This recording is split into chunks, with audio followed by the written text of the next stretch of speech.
வாருங்கள், அனைவரும் அமருங்கள். காராள குடும்பத்தை பற்றிய கதையை சொல்லப் போகிறேன். இது உங்களுடைய காலத்திலோ என்னுடைய காலத்திலோ நடந்தது அல்ல. இந்த கதை சோழ மன்னர் காலத்தில் தென்னிந்தியாவில் நடந்தது. என் திருமணம் ரொம்ப சிறப்பா நடந்தது. என் கணவர் எனக்கு நெருங்கிய சொந்தம்னு கேள்விப்பட்டதும் நான் ரொம்ப சந்தோஷப்பட்டேன். அவர் அழகானவர் மட்டும் இல்ல, கடின உழைப்பாளி. பகவான் மகாவிஷ்ணுவே நேர்ல வந்து எங்களை ஆசீர்வாதம் பண்ணி எங்க திருமணத்தை நடத்தி வச்சாரு. ஆனா நாங்க இப்ப ரொம்ப பிரச்சனையில இருக்கோம். என் கணவரோட பங்காளிங்க அவர் சின்ன பையனா இருக்கும்போது அவரை ஏமாத்தி அவரோட நிலத்தை அபகரிச்சுட்டாங்க. அதோட அவர் இருந்த அரண்மனையும் இடிச்சு தள்ளிட்டாங்க. இப்ப நாங்க இந்த சின்ன குடிசையில தான் வாழ்ந்துட்டு வரோம். எங்களுக்கு இப்ப கிடைச்சிருக்கிற இந்த சின்ன நிலத்துல விளைச்சல் பெருகி எங்களுக்கு சிறப்பான வாழ்க்கை அமையும்னு நம்புறேன்.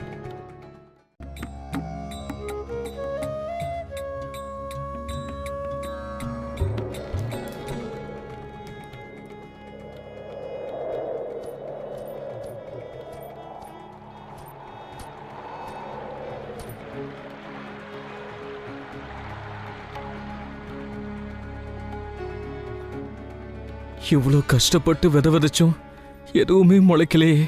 ஒரு விதை முளை விட்டுருக்கிறது கூட என்னால பார்க்க முடியலையே. ஏன் இப்படிலாம் நடக்குது?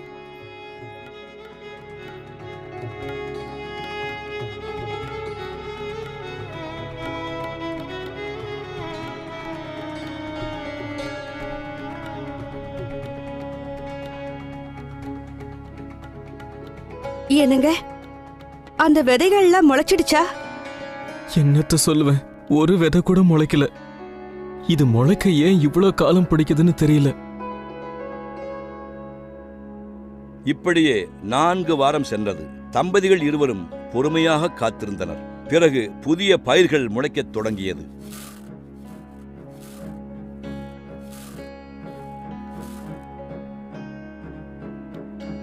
நான் திரும்பவும் வயக்காட்டுக்கு போய் என்னாச்சுன்னு பார்த்துட்டு வரேன். நிச்சயம் இப்ப ஏதாவது ஒரு சோளமாவது முளைச்சிருக்கும்னு நம்புறேன். நானும் உங்க கூட வரேங்க. விளைஞ்சிருக்கிற அந்த முதல் பயிரை என் கண்ணால பார்க்கணும்னு ஆசைப்படுறேன்.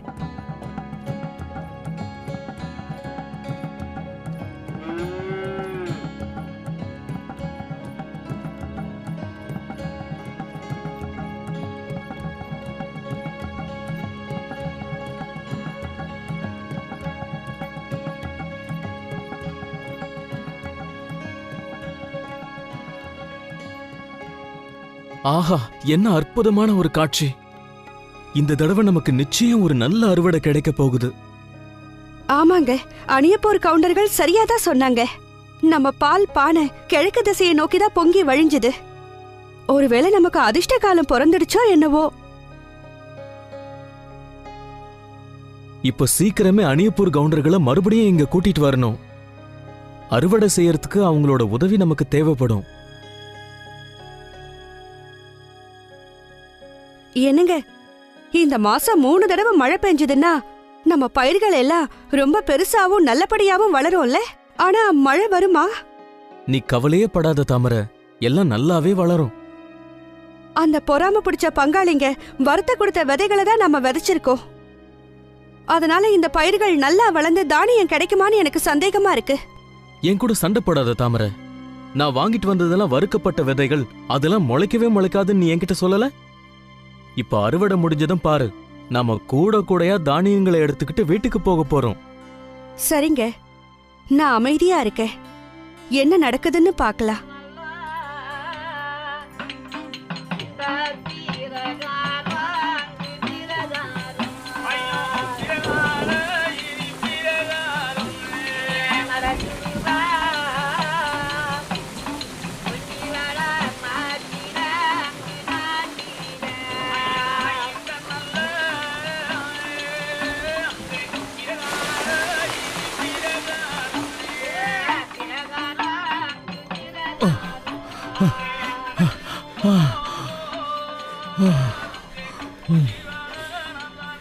பொன்னப்பா, என்னாச்சு உனக்கு?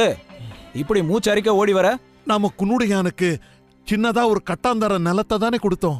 விதைகள் எல்லாம் முளைக்க கூடாதுன்னு அத நல்லா வறுத்து தானே கொடுத்தோம். சரி இருக்கட்டும், ஆனா என்ன நடந்துச்சு? அந்த விதைகள்லாம் பிரமாதமா முளைச்சிருக்கு. கணவனும் மனைவியும் வயக்காட்டுக்குள்ள சந்தோஷமா நடந்து போறத நானே பார்த்தேன். நீ அந்த விதைகளை வறுத்து தானே கொடுத்த? என்ன என்ன சொல்ற? அந்த விதைகள் எல்லாம் முளைக்கிறதுக்கு வாய்ப்பே இல்ல. என் மனைவி அதை நல்லா தான் வறுத்து கொடுத்தா. சரி, நமக்குள்ள சண்டை வேண்டாம். வேற ஏதாவது நம்ம யோசிப்போம். நம்மளோட மாடுகளை ஓட்டிட்டு போய் அவனோட வயக்காட்டுக்குள்ள விட்டுருவோம். சாட்டையால 4 அடி அடிச்சா மாடுகள்லாம் மிரண்டு போய் பயிருங்களை நாசம் பண்ணிடும். இது கூட நல்ல யோசனை தான். இப்பவே மாட்டு மந்தைகளை அங்க ஓட்டிட்டு போவோம். சரி, அப்படின்னா நாம விடியறதுக்கு முன்னாடி போயிடுவோம். அப்பதான் இந்த விஷயம் யாருக்குமே தெரிய வராது. வேலையே முடிஞ்சிரும்.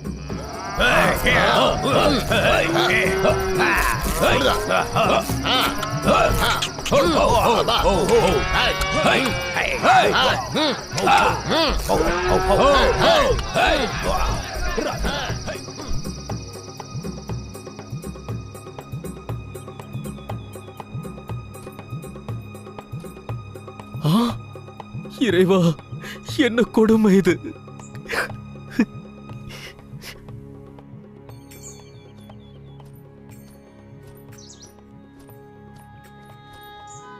என் தந்தையார் காலத்துலதான் இந்த மாதிரி கொடுமையான செயல்கள்லாம் இங்க நடந்தது.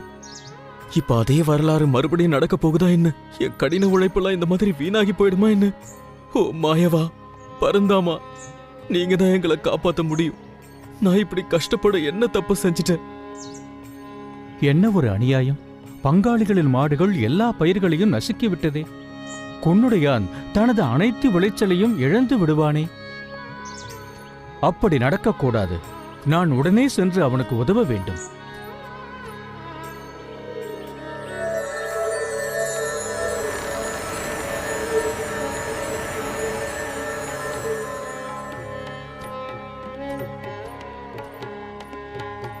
தாமரை, தாமரை, ஏன் இப்படி மூச்சரிக்க ஓடி வரீங்க? நம்ம சோள பயிரெல்லாம் பூவிட ஆரம்பிச்சிடுச்சா என்ன? எல்லா குருத்துகள்லயும் கொஞ்சம் கொஞ்சம் பூடுகள் தெரிய ஆரம்பிச்சிருச்சு. இதுல ஆச்சரியமான விஷயம் என்னன்னா, நேத்து ராத்திரி ஏதோ யானை கூட்டம் வந்து பயிர்களை எல்லாம் மிதிச்சிட்டு போயிருக்கு. எல்லா பயிர்களும் கீழே சாஞ்சி மடங்கி நசுங்கி போயிடுச்சு. என்ன சொல்றீங்க? இது ரொம்ப கொடுமையா இருக்கே. வாங்க நம்ம 2 பேரும் சேர்ந்து போய் அங்க என்னாச்சுன்னு பார்க்கலாம். வா, நம்ம 2 பேரும் மறுபடியும் அங்க போலாம். என்னோட கடின உழைப்பெல்லாம் மறுபடியும் வீணாகி போயிடுமோன்னு பயமா இருக்கு. வயக்காட்டுல பயிர்கள் எல்லாம் அலங்கோலமா இருக்கு.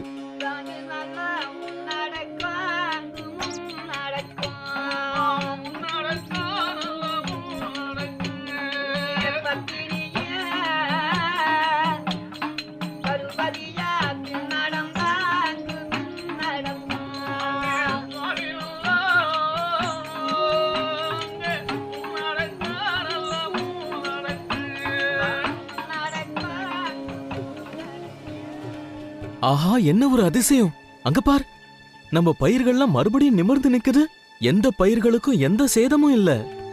நல்ல விளைச்சல கொடுக்கும்னு தோணுது. கண்டிப்பா இது மாயவர் விஷ்ணுவோட கிருபைதான். உண்மையிலேயே அதிசயம் தாங்க. நம்ம பகவான் விஷ்ணுவுக்கு நன்றி சொல்லணும். அந்த இறைவன் நம்மள ஒருபோதும் கைவிட மாட்டாரு.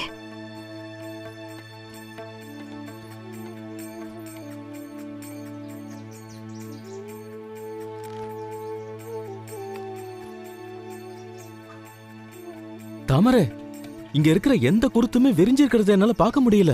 எல்லா கதிரும் நேரா நிக்குது. ஆனாலும் இதுல ஏதோ தவறு இருக்கிற மாதிரி எனக்கு தெரியுது.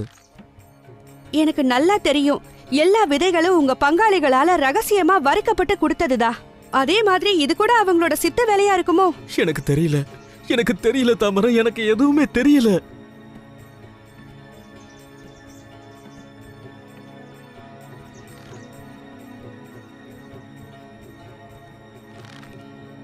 ஓ, என்ன அதிசயம்! இறைவா, என்னங்க, சீக்கிரமா இங்க வாங்க. வந்து இந்த அதிசயத்தை பாருங்க. என்ன என்ன சொன்ன? பாருங்க, மிகப்பெரிய அதிசயம் நடந்திருக்கு. சீக்கிரமா வந்து பாருங்க. பாத்தீங்களா? இத பாத்தீங்களா? நவரத்தினங்களும் இதுல இருக்கு பாருங்க. இதுல பவழம், வைரம், வைடூரியம், நவரத்தினங்களும் இதுல இருக்கு. இதுல பச்சை முத்துக்கள்லாம் கூட இருக்கு பாருங்க. தாமரை, இந்த சோள விதைகள்லாம் முளைக்கவே முளைக்காதுன்னு சொன்னல. இதுல எந்த தானியமும் கிடைக்காதுன்னு வேற சொன்ன. அனாவசியமா என் பங்காளிங்களை வேற குறை சொன்னேன். இப்ப பாரு இந்த பயிர்களை. இந்த பயிர்கள் நமக்காக முத்து, பவழம், வைரம்னு நவரத்னங்களையும் நமக்கு கொடுத்திருக்கு. இது நிச்சயமா அந்த மகாவிஷ்ணுவோட கருணை தாங்க. இது எல்லாத்துக்குமே அவர்தான் காரணம். அவரோட கருணையால தான் இந்த அதிசயமே நடந்திருக்குங்க. விலை மதிக்க முடியாத இந்த நவரத்னங்களை எப்படி அறுவடை செய்ய போறோம்? இத பாருங்க, இந்த வேலைய கூலி ஆட்கள் கிட்ட கொடுத்தா நமக்கு கிடைச்சிருக்கிற இந்த அதிர்ஷ்டம் இந்த உலகத்துக்கே தெரிஞ்சிடும். மறுபடியும் அந்த பொறாம பிடிச்ச பங்காளிங்க அவங்க வேலையை காட்ட ஆரம்பிச்சிருவாங்க. நமக்கு கிடைச்சிருக்கிற இந்த செல்வங்களை அவங்க திருடிட்டு கூட போயிடுவாங்க. நான் இப்பவே அந்நியப்பூர் போய் அங்கிருந்து சில வேலையாட்களை கூட்டிட்டு வரேன். அவங்க சோளத்தட்டையை மட்டும் அறுத்தா போதும், கதிர்களை அறுக்க வேண்டாம், அதை நாங்க பாத்துக்கிறோம்னு சொல்லிடுவோம். அப்பதான் எந்த பிரச்சனையும் இல்லாம இந்த வேலையை சுலபமா முடிச்சிடலாம். அதுக்கப்புறம் நாமளே கதிரை பிரிச்சு இதுல உள்ள நவரத்தினங்களையும் எடுத்துக்கலாங்க. இது நல்ல யோசனை தான் தாமரை. என் மனசு இப்பதான் ரொம்ப சந்தோஷமா இருக்கு. இப்பவே நான் அந்நியப்பூர் போய் ஆட்களை கூட்டிட்டு வந்துடுறேன்.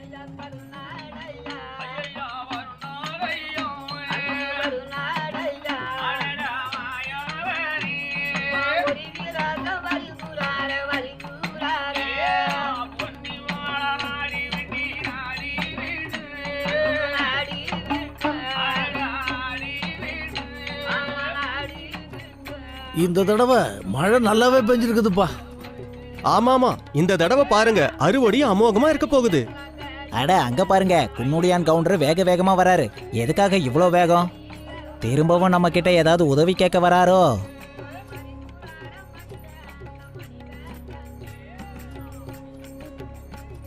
குன்னுடையா, சோளக்காட்டுல விளைச்சல் எப்படி?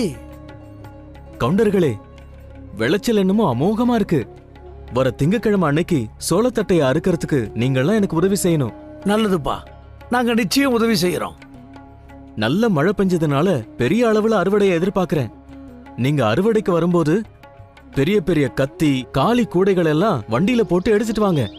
கவலையே படாத, அடுத்த திங்கக்கிழமை என் ஆட்களோட நாங்க வந்துடுறேன்.